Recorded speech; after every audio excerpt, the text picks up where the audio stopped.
Unos a los otros, habiéndoos despojado del viejo hombre con sus hechos, y revestido del nuevo, el cual conforme a la imagen del que lo creó, se va renovando hasta el conocimiento pleno, donde no hay ni griego ni judío, circuncisión ni incircuncisión, bárbaro ni escita, siervo ni libre, sino que Cristo es el todo y en todos. Vestidos pues como escogidos de Dios, santos y amados, de entrañable misericordia, de benignidad, de humildad, de mansedumbre, de paciencia, soportándoos unos a otros, perdonándoos unos a otros, si alguno tuviera queja contra otro. De la manera que Cristo os perdonó, así también hacedlo vosotros. Y sobre todas estas cosas, vestidos de amor, que es el vínculo perfecto. Y la paz de Dios gobierna en vuestros corazones, a la que asimismo fuisteis llamados en un solo cuerpo, y sed agradecidos. La palabra de Cristo mora en abundancia en vosotros, enseñándoos y exhortándoos unos a otros en toda sabiduría, cantando con gracia en vuestros corazones al Señor, con salmos e himnos y cánticos espirituales. Y todo lo que hacéis, sea de palabra o de hecho, hacedlo todo en el nombre del Señor Jesús, dando gracias a Dios Padre por medio de Él. Las vestiduras del hombre nuevo. Ahí en el versículo dice vestíos, vestido. El vestido o el atuendo de las personas demuestran, por ejemplo, su oficio, ¿no es cierto? Cuando tú ves un policía, por el atuendo te das cuenta que es un policía, ¿no? Cuando ves uno de verde con el pelo así bien recortado, y ¿qué es? Un soldado, ¿no? Lo mismo un médico, etcétera, etcétera. Asimismo el cristiano tiene un vestido, pero su atuendo en este caso, que lo distingue, es un vestido espiritual, ¿sí? Que a fin de cuentas se traduce en una forma de vida. Entonces el cristiano, según Pablo aquí, debe vestirse de acuerdo a lo que es. ¿Qué es el cristiano? Una nueva criatura. Eso es un cristiano, una nueva criatura, ¿sí? Por eso en el versículo 9 comienza diciendo cómo es un cristiano en su vestidura. Dice así: no mintáis los unos a los otros, habiéndoos despojado del viejo hombre con sus hechos. Versículo 10, y revestido del nuevo. Aquí está hablando entonces del nuevo hombre, ¿sí? Fíjense que aquí revestido de nuevo viene de un término griego que quiere decir naturaleza recién puesta. Es decir, cuando tú te convertiste, Dios puso en ti una nueva naturaleza. O sea, el nuevo hombre, sabemos esto, es la persona regenerada, la que ha nacido de nuevo, ¿sí? La que ahora tiene comunión con Dios. Sigo en el versículo 10. Y revestido del nuevo, el cual, o sea, el hombre nuevo, conforme a la imagen del que lo creó, o sea, Dios, se va renovando. Esta frase renovando, en el griego habla de una continuidad. El verbo habla de una continuidad, ¿sí? O sea, cada día se va renovando y habla de una calidad de vida que nunca antes habías vivido. Eso significa aquí renovado. O sea, ese hombre ya ha dejado las mentiras, las está haciendo a un lado, se vistió de su nuevo hombre, el cual conforme a la imagen del que lo creó se va renovando. O sea, cada vez tu vida debe ir tomando más a la imagen de Jesucristo. En Romanos 8:29,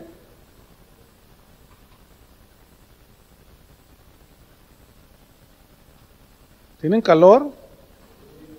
¿Sí? ¿Ya oyeron? ¿Hay algún encargado del instituto? Para que le abran ahí las puertas. Entonces, estoy en el versículo 8:29, dice: porque a los que antes conoció, también los predestinó para que fuesen hechos conformes a la imagen de su Hijo. O sea, ese es el propósito por el cual nos salvó, para hacernos a la imagen de Jesús. La imagen significa el carácter, ¿sí? Carácter moral de Dios, porque en cuanto a imagen, estrictamente, pues no, porque no somos dioses, ¿verdad? No somos omnipotentes ni omnipresentes, pero la imagen moral de Dios, sí. O sea, ya podemos hablar verdad, Dios es Dios de verdad. Podemos caminar en santidad. Ya se suicidó podemos caminar en santidad porque Él es santo, ¿sí? Entonces, ese es el hombre nuevo, se va renovando, o sea, cada día va tomando ese giro, vas pareciéndote más a Cristo. Eso es bíblicamente lo que Dios dice, ¿sí? Ahora, aquí el problema radicaría en un cristiano que sí es nacido de nuevo, efectivamente, pero no se ocupa en las cosas de Dios. Entonces, prevalece la ley que tienen sus miembros y siempre lo lleva cautivo, ¿sí? Entonces no crece y no madura, y como hemos visto en otras clases, Pablo reprendía la inmadurez de los corintios, ¿sí? En la carta a los hebreos hay otra reprensión a los inmaduros que, debiendo ser ya maestros, seguían a los corintios. Les dijo: todavía ustedes se comportan, no hay mucha diferencia entre ustedes y un pagano, se comportan igual que ellos, porque había divisiones y todo ese tipo de cosas. Bueno, volvamos aquí a Romanos 8:29, conformes a la imagen de su Hijo, para que Él sea el primogénito entre muchos hermanos, o sea, el que tiene el primer lugar en todo. Entonces, ¿qué es lo que debe hacer el hombre nuevo en sí para alimentarse? Bueno, así como el cuerpo necesita su alimentación natural, el hombre nuevo, para que crezca sano, necesita la palabra de Dios, ¿cierto? Para crecer y madurar, para parecernos más a Cristo. Primera de Pedro 2:2 nos dice ahí: desead como niños recién nacidos la leche espiritual no adulterada. Aquí la leche espiritual se refiere a la palabra de Dios sin adulteración, ¿sí? Pero luego añade una frase importante: para que por ella, o sea, la leche espiritual no adulterada, o sea, la palabra de Dios no adulterada, porque ella nos hace crecer para salvación. ¿Qué significa crecer para salvación? No significa que eres más salvo, no, significa que creces en todos aquellos resultados de la salvación, la madurez, la santidad, la sabiduría. Eso es crecer para salvación. ¿Entendieron? ¿Sí? Segunda Timoteo 3:16 nos muestra la suficiencia de la Biblia, de la palabra de Dios, y nos muestra pues cómo es el alimento que el hombre nuevo necesita para estar bien fortalecido, ¿sí? Seguir creciendo, ir madurando. Segunda Timoteo 3:16 dice: toda la escritura es inspirada por Dios. Toda la escritura es inspirada. Significa inspiración aquí, inspirada significa que tiene el soplo de Dios. Y soplo es sinónimo de vida en la Biblia. ¿Se acuerdan cuando hizo Adán del barro y le sopló? Entonces, el soplo, eso es inspiración, ¿sí? Que tiene el soplo de vida, que tiene en sí la vida de Dios. Es decir, fíjense, el otro día estaba viendo una pecera que había en un restaurante bien bonita, así grandota, y había toda clase de peces, pero impresionantes. Entonces, todos estaban, ¡ay, qué bonitos! Entonces yo le dije a un hermano, le dije: mira la creatividad de Dios para el diseño. Y a uno eran azules, así, azul rey, con rayas amarillas. Y luego alrededor de los ojos así como egipcio. Así yo no sé, yo me imagino al Señor así haciendo todos los trazos. Pero un niño dice: ¿y cómo le hizo el Señor para, pues, que los dibujó o qué? No, la Biblia dice que Dios dijo, produzca el agua seres vivos. Fíjense, ese versículo es pero tremendísimo. Produzca, o sea, cuando Dios habló, cuando dijo sea la luz, fue la luz y el sol apareció. Qué grueso. Y cuando dijo produzcan pues la tierra, plantas, árboles de frutos según su género, todo empezó a brotar. Fíjate el poder de la palabra de Dios, ¿sí? Allí Pablo lo entendía bien y decía, yo no me avergüenzo del evangelio, porque es que poder de Dios para salvación. Y lo hemos reiterado y nunca lo vamos a dejar de repetir. Necesitamos predicar la palabra de Dios, no nuestro rollo, no nuestro mensaje. Nada de motivacionales y de psicología, ustedes ya saben eso, ¿eh? Pues fíjense, tanto que se repite, y en todos los años que lleva el instituto, y luego ya se gradúan algunos, y luego andan por ahí predicando, y luego oiga pastor, invitamos a alguien a predicar, a alguien que se graduó allí del instituto, y miren lo que enseñó, y oye, le enseñaste pura psicología. No, eso no les enseñamos nosotros. No, eso no les enseñamos nosotros. Nosotros les enseñamos la palabra de Dios. Entonces necesitan estar bien sólidos en eso, hermanos. ¿Ah? Porque la psicología es el pensamiento humano, ¿verdad? Y ese no tiene poder para salvar ni una mosca, nada.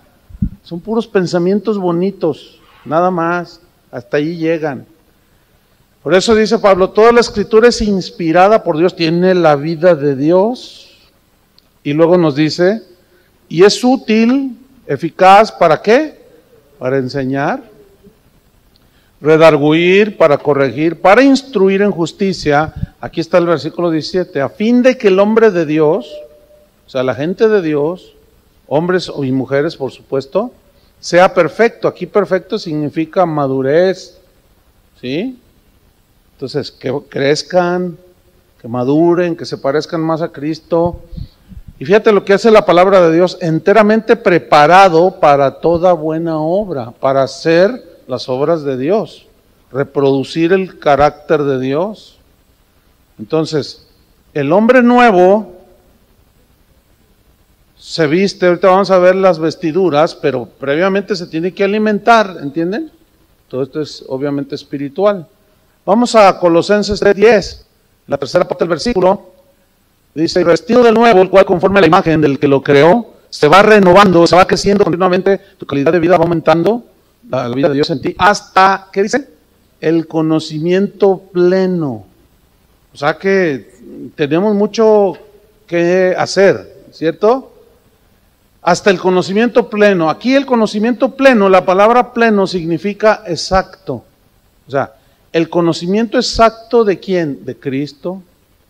El conocimiento exacto de lo que es la salvación, conocimiento exacto de lo que es la redención, la justificación. O sea, lo más exacto posible, ¿sí? Significa entonces conocimiento pleno, exacto, perfecto, conocimiento profundo, ya así redondeando, conocimiento exacto, perfecto, profundo de Cristo, ¿sí? Porque es muy lamentable, ustedes saben esto, pero muchos cristianos, vamos a pensar en uno que nació de nuevo, pero no conocen bien al Señor, y dicen cada barbaridad de Él, ¿sí? Que va desde que el Señor no se enoja, hasta que el Señor no castiga a nadie, porque es amor, y bueno, es amor, pero hay en los otros lados, ¿sí? Entonces, se va aprendiendo, se va aprendiendo. Una vez alguien me dijo, oiga pastor, usted antes, hace como 25 años, dice, yo tengo por ahí un cassette donde enseñó usted, no me acuerdo ahorita qué fue lo que me mencionó. Y yo enseñé y después, como 15 años después, usted enseñó, usted dijo que estaba corrigiendo la enseñanza. Y si, ¿qué pasó? Se está contradiciendo. Le digo, ay no, ¿cómo contradiciendo?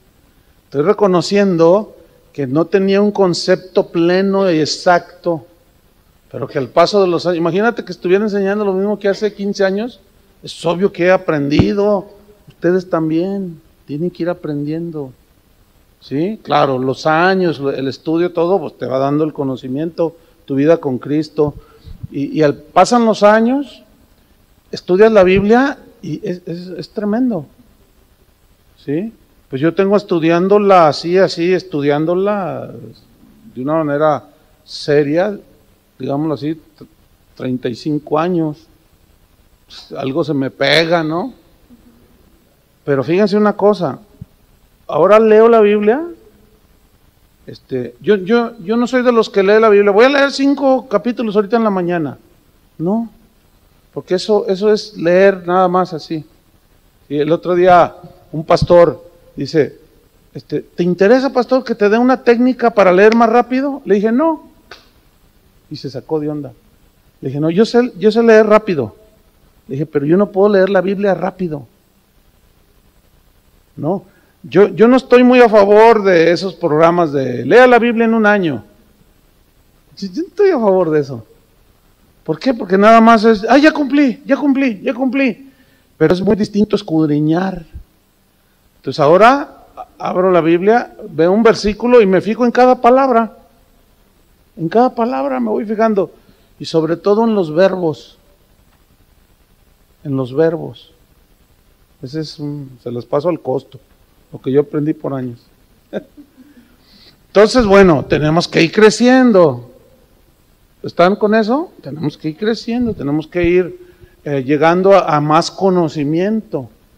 Pero a más conocimiento también, al que más se le da, más se le demanda.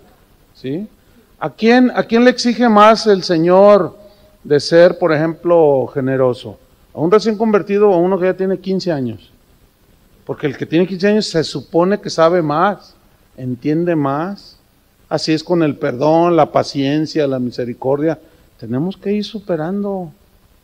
¿Sí? Por eso dice, no mintáis los unos a los otros. Y luego, bueno, seguimos con la carta. En el versículo, miren, el versículo 10, déjenme leerlos en una versión muy interesante. Colosenses 3:10.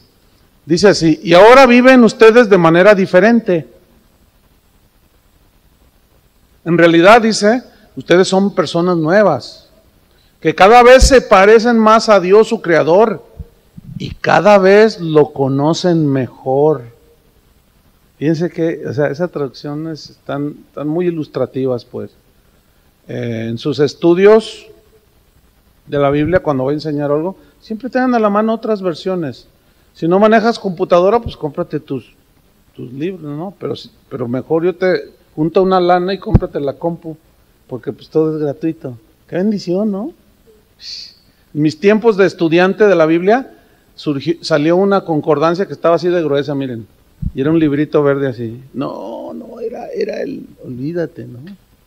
Pues imagínate un librito así, pero era una herramienta. Y ahora hay ya el que no estudias porque de plano. Ahora vamos a Colosenses 3:11. Entonces fíjate, dice, conforme a la imagen del que lo creó, se va renovando hasta el conocimiento pleno. Y mira a dónde lleva el conocimiento, el entendimiento más pleno. Dice, donde no hay judío ni griego. Sí, o sea, aquí está hablando de distinción de razas. Ya tienes que entenderlo, ya no hay distinción de razas, ya no hay circuncisión ni incircuncisión, cuestiones de rituales religiosos. Circuncisión se refiere a los judíos, ¿no? Judaísmo, incircuncisión, o sea, ya no existen barreras raciales ni religiosas. Las culturales, pues la palabra de Dios está por encima de cualquier cultura. ¿Están con eso? Entonces ya no hay, fíjate, esas barreras raciales. Una vez, fíjense, estaba yo en Costa Rica y allá ese país fue poblado una buena cantidad de pobladores son morenos, son negros. Entonces, terminé yo de predicar y se me acercó una familia y allí colonizaron suizos, holandeses, entonces hay mucho rubio. ¿Sí? Pero también hay muchos negros que eran de los esclavos que que iban rumbo al África y cuando los barcos se encallaban, pues salves el que pueda, ¿no? Y llegaban a las costas. Aquí en México, en la costa de Guerrero, yo he estado en esos lugares. Hay lugares donde tú llegas y parece que llegaste a África. ¿Alguno de ustedes ha ido a uno de esos lugares? O algunos parece que son de allá. Pero fíjate, bien tremendo. Yo le pregunté a uno, oye, pero ustedes están como africanos. No, dice, es que, y me contaron historias. Dice, fíjate, a nosotros nos contó mi tatarabuelito que cómo fue que vivimos aquí en México, de los barcos que traían los esclavos cuando se naufragaban, pues sálvese quien pueda. Entonces se colonizaron. Y tú los ves y bien africanos, así como un africano. Fíjate, se me acerca un matrimonio ahí en Costa Rica, rubios ellos, con una muchacha como de unos 19 años, rubia, bien bonita la muchacha. Oiga, pastor, aconséjele a mi hija, y ella así bien agüitada. ¿De qué?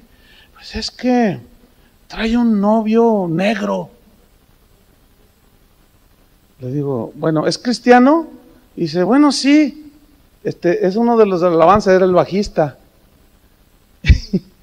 y ese negro tenía ojos verdes, estaba bien bonito el negro. Pero, entonces yo le digo, ¿pero por qué? Dice, no, dice la señora, yo no toleraría un nieto negro, o medio mestizo así entre achocolatado, quién sabe qué digo. Entonces dice el papá, dice, no, yo no quiero un yerno negro. ¿Cómo no? Si nosotros, y yo los miré y les digo, oiga, ¿ustedes son cristianos? Por supuesto, le dije, pues no parece. O de plano, ¿cuánto tienen en el Señor? No, pues yo quién sabe cuántos años me dijeron. Le dije, mira lo que dice aquí. Dice, a usted le falta tanto conocimiento, tanto entendimiento, ya no hay barreras. ¿Sí? Volvamos allí a Colosenses 3:11. Ya no hay griego ni judío, circuncisión ni incircuncisión, bárbaro ni escita. Los bárbaros y los escitas eran considerados como gente inculta, gente salvaje, así, ¿verdad? Desalmados. ¿Se acuerdan de los vikingos? Esos eran considerados, por ejemplo, un pueblo bárbaro. ¿Sí? Entonces, dice, no, ya no hay, o sea, te quita lo salvaje, la palabra de Dios, ¿no? Y luego dice, siervo ni libre. O sea, siervo aquí significa esclavo, que está en esclavitud. Porque la iglesia empezó a poblarse de esclavos en las plantaciones, en las casas, y ellos eran esclavos, ¿sí? Y otros que eran libres, que no estaban en libertad, dice, no, ya no. Dice, ya no hay esas barreras, sino que Cristo, ¿qué dice? En el versículo 11, es el todo y en todos. Es decir, si Cristo es el todo y en todos, pues no debe de haber barreras entre nosotros. Ni barreras raciales, ni sociales, ni culturales.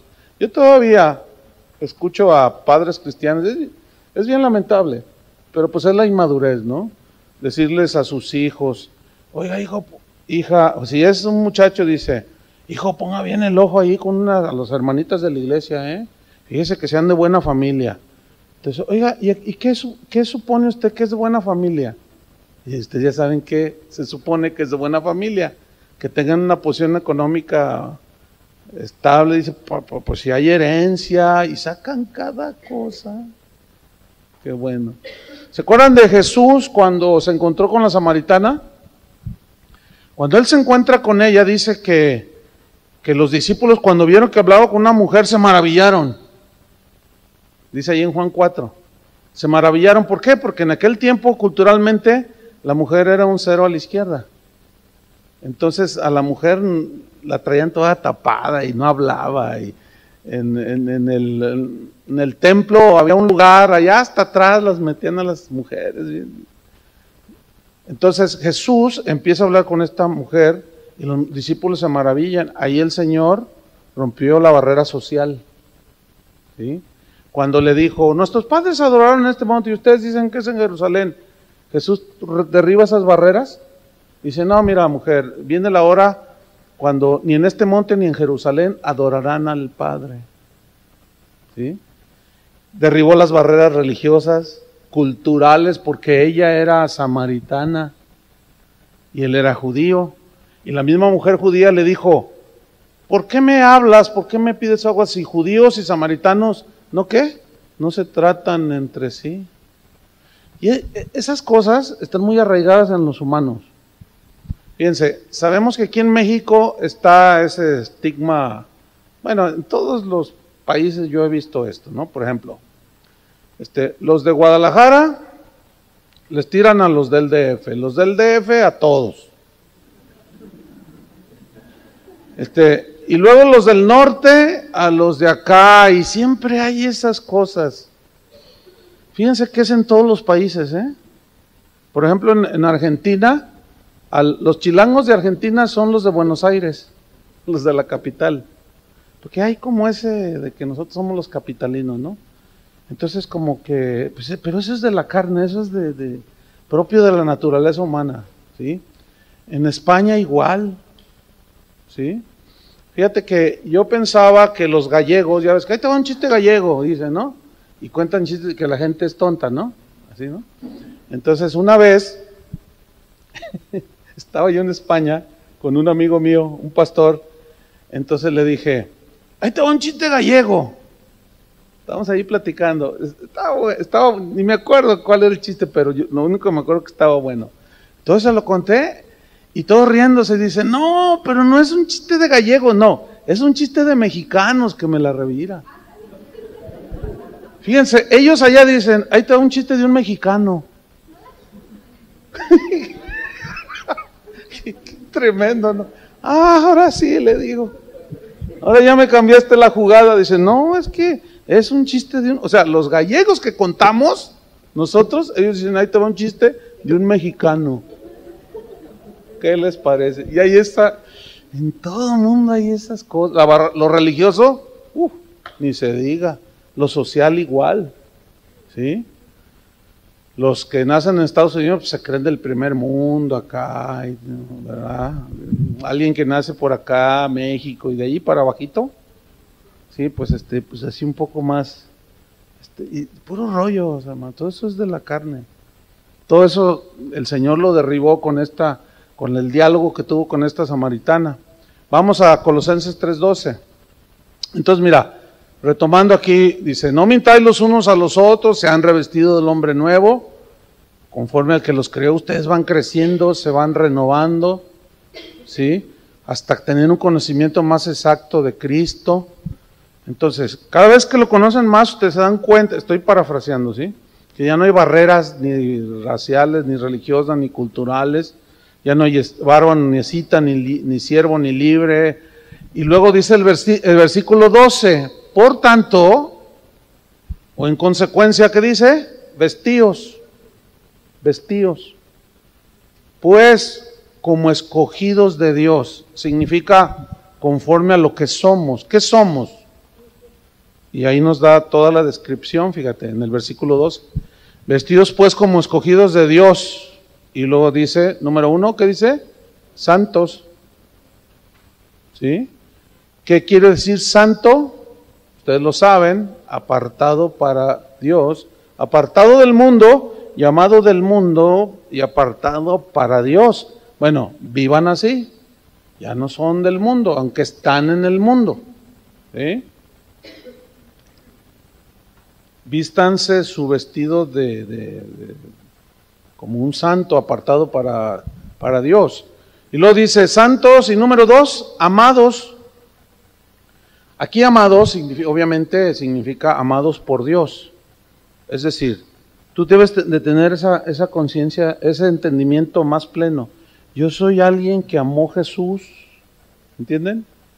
O sea, tú debes de saber eso. Yo soy alguien que amó Jesús. Y me amó de tal manera que dio su vida por mí, ¿verdad? Entonces, ¿cómo le corresponderé al Señor que me amó?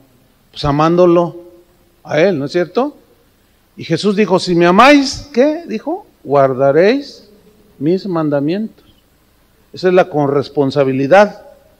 Ese debe ser nuestro vestido, ¿verdad? santos, amados por Dios, pues radica pues en la obediencia. Pero luego dice algo bien interesante, de entrañable misericordia. La palabra entrañable viene de entrañas, ¿sí? Y las entrañas en la Biblia, alegóricamente hablando, metafóricamente, pues es lo profundo del ser humano, ¿sí? Entonces dice, de profunda, ¿qué? Misericordia. Misericordia significa compasión. ¿Se acuerdan del papá del hijo pródigo? Que se fue como dicen en Argentina, se largó. Y él siempre lo esperaba, sabía que le iba a ir mal, regresa arrepentido, ¿y qué hizo el padre? Lo abrazó. ¿Y a qué olía? A puerco, olía a puerquito. Todavía traía las algarrobas entre los dientes, las que se logró robar olía mal porque se puso a cuidar cerdos, ¿se acuerdan? Pero dicen que lo abrazó y lo besó. ¿Cómo olíamos nosotros? ¿Verdad? Olíamos a puerquito. Pero el Señor nos abrazó, o sea, tuvo compasión, misericordia. Y nos abrazó, nos cobijó, nos amó, fíjense qué tremendo. Pero ¿por qué dice que tenemos que tener ese vestido? ¿Por qué? Esto significa en relación con los demás. ¿Sí? Vamos a seguir leyendo para comprobarlo. De entrañable compasión o misericordia, de benignidad, dice. La benignidad, ¿qué significa? La disposición del corazón para lo bueno. Eso significa benignidad, disposición benigna del corazón, o la disposición del corazón para lo bueno, ¿sí? ¿Conoces gente que, yo conozco un montón, sí, gracias a Dios, conozco un buen, como dicen los chavos, conozco un buen número de cristianos, desde jóvenes, gente mayor, que tiene un corazón bien compasivo y equilibrado en la compasión, ¿sí? O sea, no hay que confundir el emocionalismo con la misericordia, porque a veces hay gente que se cree más misericordiosa que el Señor mismo. Por ejemplo, la Biblia dice, le dice Pablo a los Corintios, yo les escribí que no se junten con ninguno que llamándose hermano sea un adúltero, un fornicario, un ladrón, con esos ni comas. Así dice, ¿no? Entonces, el que confunde el emocionalismo con la compasión, ahí el mandamiento de Dios es, te vas a contaminar con él, espérate a que se arrepienta, no tengas tratos con él. Pero ahí donde entra la compasión humana, el emocionalismo, y ay, no, mira, todos te rechazan, pero yo no. Uy, eres más bueno que Dios. Mientras Dios dice no comas con ellos, tú dices, no, pues yo sí, porque soy más bueno. Entonces hay que saber, hay que crecer en el conocimiento más pleno, ¿entienden? Por ejemplo, alguien disciplinado, alguien que se disciplinó, ¿verdad? Su liderazgo lo disciplinó, entonces está en la banca, y entonces eso es obvio. Entonces, tú tienes que entender eso, conocimiento más pleno. Entonces, no metas tu emocionalismo, ¿entiendes? No metas tu bondad humana. No quieras ser más bueno que Dios, no quieras ser más justo que Dios, no quieras ser más misericordioso con Dios. Pero eso se aprende. Yo les estoy dando el principio. Ustedes lo van a ir aprendiendo. Pero hay gente con ese corazón dispuesta siempre a lo bueno. O sea, siempre que hay algo bueno que hacer, están solícitos. Es que tienen un corazón así. Pero ese es el corazón que Dios quiere formar en todos. ¿Sí? ¿Qué más dice? Santos, amados, de entrañable misericordia, de benignidad, de humildad. Aquí la palabra humildad en el griego significa humildad de mente, o sea, de pensamientos. ¿En qué sentido? ¿Cómo? Humildad de de mente. En el griego significa pensamientos pequeños, ¿sí? En relación contigo y con Dios. ¿Se entendió? O sea, de que tú eres una criatura salvada y que Él es Dios. Entonces, al saber que tú eres una persona, al entender que tú eres una persona redimida, perdonada, etcétera, entonces tienes humildad delante de Dios. Y como sabes que los dones que tienes, el llamado, fue dado por gracia, entonces tu pensamiento, ¿sí? Como dice aquí, humildad de mente, tu pensamiento es pequeño respecto a ti. Y no dices, pues es que Dios me dio este llamado porque yo soy así, porque yo lo otro. Eso es orgullo. Entonces, no, espero me esté explicando, ¿no? Una mente humilde, o sea, una mente que piensa cabalmente en relación con Dios y que Él es el grande. ¿Se acuerdan de Satanás? Cuando dice, todo era perfecto en ti hasta que se halló en ti maldad. ¿Y dónde maquinó? En su mente. Y dijo, voy a subir al trono de Dios y seré semejante al Altísimo. Ándale. Tremendo, ¿no? Entonces, acuérdense que la mente es el taller de Satanás. Las tentaciones de Jesús, de Mateo 4, fueron en la mente. No fue algo literal que lo llevó y le enseñó toda la gloria de los reinos del mundo y lo subió al pináculo del templo. Todo eso es figurativo. Eso fue en su mente. Sí, porque es en la mente donde, por ejemplo, tu mente puede volar instantáneamente. Por ejemplo, yo ahorita voy a pensar en algo, ya lo pensé, ya estoy allá, estoy mirando las montañas nevadas de la Patagonia y los ríos cristalinos, mi mente ya, ¿entienden? Entonces, es en la mente donde Satanás ataca. Por eso la Biblia dice que renovemos, ¿qué? Nuestra mente. Por eso, aquí la humildad tiene que ver con una mente bien centrada, ¿sí? En el Señor. Y luego dice, humildad, ¿qué más dice? Mansedumbre. Aquí mansedumbre significa ternura, ¿sí? Habla de rasgos afables, pacíficos, ¿sí? Y todo esto es la vestidura del cristiano, fíjate. ¿Ah? Y luego dice de paciencia. La paciencia pues es el aguante, ¿sí? Y ahora quiero que notes esto, fíjate. Todo esto, vestidos como escogidos de Dios, santos, amados, entrañable misericordia, benignidad, humildad, mansedumbre, paciencia, tiene que ver con el prójimo. Los primeros dos con Dios, ¿sí? Pero los otros en tu relación con el prójimo, ¿sí? Es decir, misericordiosos, benignos, humildes, también es con Dios, mansos, con Dios también, con los demás, pacientes, ¿sí? Con los demás, porque fíjate el versículo 13 lo que dice, soportándoos unos a otros, y va en el mismo contexto. ¿Y qué significa soportarse los unos a los otros? Significa aguantar a los demás. Aguantarlos. ¿Conoces gente difícil de soportar? Así, bueno, así como decimos, ay, me cae regordo. Porque hay comportamientos bien pesados, ¿a poco no? Es que tú dices, ay, y hay hermanitos difíciles de soportar. ¿Sí? Como ustedes comprenderán, dijo el otro, nada, no se crean. Ustedes son bien atentos. Fíjense que de ustedes casi ni uno se me duerme. Son bien atentos.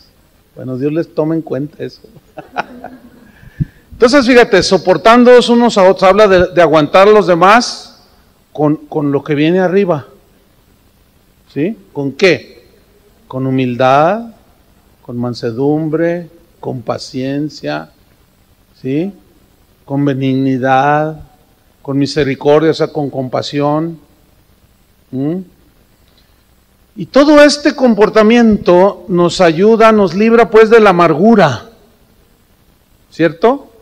Nos libra de la venganza. Y ese debe ser un rasgo, así como tú sabes cómo generalmente, cómo es el comportamiento de un soldado. Vamos a poner ese ejemplo.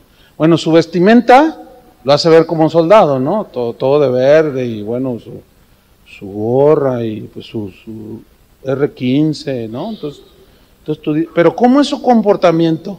¿Nunca has hablado con un soldado? Fíjate, son así muy tajantes, son muy fríos. Por ejemplo, ellos vienen a un operativo o hay un desastre, entonces tú le dices al soldado, oigan, muchas gracias por haber venido. De nada, están acostumbrados a 1, 2, así así son. Los policías igual. Los médicos, ¿te fijas cómo tienen una manera de hablar? Así como así como paciente y te explican. Bueno, la mayoría, algunos no lo son, ¿no? Te sacan la lana, te inventan enfermedades. Pero te hablan y tienen ciertos ademanes, o sea, los caracteriza. Igual el cristiano. Por eso está hablando de la vestidura del nuevo hombre. La vestidura, bueno, un vestido alude a lo que traemos puesto, ¿sí? Pero en este caso es espiritual, es algo interno, ¿sí? Entonces fíjense cómo dice, soportándose unos a otros. Y luego sigue diciendo el versículo 13, y perdonándoos unos a otros, si alguno tuviere queja contra otro, ¿sí? De la manera que Cristo os perdonó, ¿qué dice? Así también hacedlo vosotros. De la manera que Cristo os perdonó. Hay una historia bien tremenda. Hay una película que yo vi hace muchos años que me gustó muchísimo. Se llamó El Refugio Secreto. ¿Alguno de ustedes lo ha visto? El Refugio Secreto. Búsquenla. Sin duda está en internet gratuito. Sin duda la encuentran. Así se llama. El Refugio Secreto. Y es la historia de unos cristianos en Alemania, creo que fue en Holanda. Ok. Ellos eran cristianos y fue cuando empezaron a agarrar a los judíos, que luego los metían, luego los mataban, ¿no? Entonces esta familia, entre esta familia había una joven llamada Corrie ten Boom, así se llama. Y ella era una joven, hace poquito apenas acaba de morir a los casi 90 y tantos años. Entonces, yo vi esa película hace como 33 años, estaba recién estrenada. Entonces ahí mostraban toda la trama de cómo fue que ellos salvaron la vida de como 300 o 600 judíos. Los escondían en un escondite secreto que tenían. Entonces los descubrieron y a ellas, junto con otra hermana, los metieron a un campo de concentración. Entonces, estando allí, un soldado alemán, así de grandote, violó a su hermana, cristiana también, la violó enfrente de ella y la mató. Fíjate qué tremendo. Y la forzaron a que ella mirara todo aquello. Finalmente ella logró salvar la vida, ¿sí? Terminó la guerra y bueno, ella salvó la vida, pues. Entonces ella siguió con su fe, pero luego se volvió, Dios la empezó a usar predicando la palabra de Dios. Era una predicadora. Entonces contó hace como unos, ¿qué serían? Unos 20 años, unos 15 años, 20 por allí, que estaba ella predicando en un lugar, en Alemania precisamente, y dice que había un soldado ya viejo, porque lo miraba, ¿verdad? El corte y la finta, dijo, este es un soldado, que estaba escuchando la predicación y lloraba el hombre, y decía, Dios lo está tocando, Dios lo está tocando. Entonces cuando ella dijo, ¿alguno quiere entregar su vida a Cristo? Pues le estaba diciendo, no había mucha gente en la reunión, entonces el hombre, el soldado, se paró y empezó a caminar hacia donde ella estaba, y dice que a pesar de que ya estaba viejo, era imponente el soldado. Entonces, fíjense qué tremendo, le dice, ¿Dios me puede perdonar todo lo que he hecho? Y que ella le dijo, Dios te puede perdonar todo. Y le dice, ¿todo? Yo he hecho esto y esto y esto y esto, soy un hombre malo toda mi vida, ¿Dios me puede perdonar? Y le dice, sí. Y a ellos los marcaban, les ponían marcas. Entonces el soldado miraba a su mano y le dice, fíjense, el soldado la recordó y le dice, ¿y tú me puedes perdonar lo que te hice? Y ella dijo, usted a mí no me ha hecho nada. Dice, sí, yo fui el que violé a tu hermana y la mató. Dice ella que en ese momento sintió que la tierra se abría. Dice que sintió hasta mareos porque recordó todo aquello. Dice, Dios me probó, dice. Entonces yo, dice, cerré mis ojos y vino esto. De la manera que Cristo me perdonó, yo lo perdono. Dice, entonces yo lo abracé al gigantón aquel. Y lo abracé y lloramos los dos juntos. Y le dije, yo te perdono lo que le hiciste a mi hermana, pero ella está en el cielo. Dice, yo quiero ir allá y quiero verla y quiero... ¿y cómo? Y entonces ya le habla más, y aquel hombre, bueno, pasaron los años, murió, y la señora Corrie ten Boom murió hace poquito. Busquen la película, yo se las recomiendo. Entonces, de la manera que Cristo os perdonó, así también hacedlo, ¿quién? Vosotros, y sobre todas estas cosas, dice, vestidos de amor, que es el vínculo perfecto. O sea, el amor es el distintivo mayor de un cristiano, ¿sí? Porque sin verdadero amor pues no puede haber humildad, ni mansedumbre, ni paciencia, ni perdón. Fíjense cómo le da un énfasis muy interesante sobre todas estas cosas, lo que dice antes, vístanse de amor, que es el vínculo perfecto, ¿sí? En Romanos 13:10, Pablo dijo, el amor no hace mal al prójimo. Así que el cumplimiento de la ley es el amor. Y luego dice en el 15, y la paz de Dios gobierna en vuestros corazones. La paz de Dios es un estado interno que Dios nos da, que tenemos ahí. Pero hay algo aquí interesante, dice que la paz de Dios gobierne en vuestros corazones. El verbo gobernar aquí viene del griego braudeu o brabeu, olvídenlo. Y esa palabra significa dirigir, significa, esa es la palabra que se usa para describir el trabajo de un árbitro. ¿Qué es un árbitro? En el caso de un árbitro deportivo, pues alguien que está dirigiendo ¿qué? Que se guarden las reglas, ¿no? Ese es un árbitro, ¿sí? Ahora fíjate qué interesante. Dice, la paz de Dios es como un árbitro, ¿sí? Es como la mediadora en todos los asuntos que hacemos nosotros los creyentes. En otras palabras, fíjense, no debemos hacer nada si no tenemos la paz de Dios en nuestro corazón. Cuando sientes intranquilidad, es que el Espíritu Santo que mora en nosotros, que nos da su paz, está fungiendo como árbitro, está gobernando y te dice no, o te dice tu reacción no estuvo buena, pide disculpas, ¿sí? Pero aquí sobre todo enfatiza la paz de Dios gobierna en vuestros corazones. ¿Por qué? Porque si gobierna nuestros corazones, el Espíritu Santo nos va guiando por la paz interna, qué hacer y qué no hacer, ¿sí? Entonces no hagas nada precipitado, mejor tranquilízate, pídele a Dios que te dé su paz, y en esa paz vas a poder estar más tranquilo y entender cuál es la voluntad de Dios. Y eso es que la paz gobierne en vuestros corazones, a la que asimismo fuisteis llamados en un solo cuerpo, dice, y sed agradecidos. Y finalmente dice el 16, la palabra de Cristo more, o sea, que habite, que viva permanentemente, eso significa. La palabra de Cristo more en abundancia en vosotros. La palabra abundancia significa copiosamente. Y si la palabra de Dios abunda copiosamente en tu corazón, bueno, no le vas a dar lugar a las filosofías, ni a las falsas enseñanzas, ni a las huecas sutilezas, ni a los legalismos, ni a los misticismos.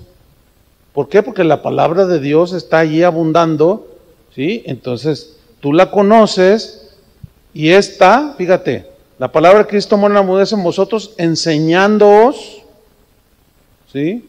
Y exhortándoos. Enseñándoos aquí habla de impartir, o sea, cómo el Espíritu Santo, la paz de Dios, nos enseña, nos imparte las verdades y nos exhorta de las consecuencias. ¿Sí? Eso significa, y exhortándoos.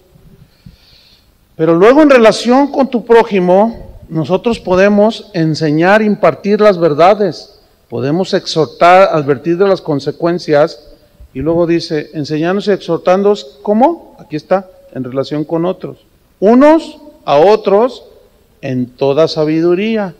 Y termina diciendo, cantando con gracia en vuestros corazones al Señor, con salmos, y estos son los del Antiguo Testamento obviamente, e himnos.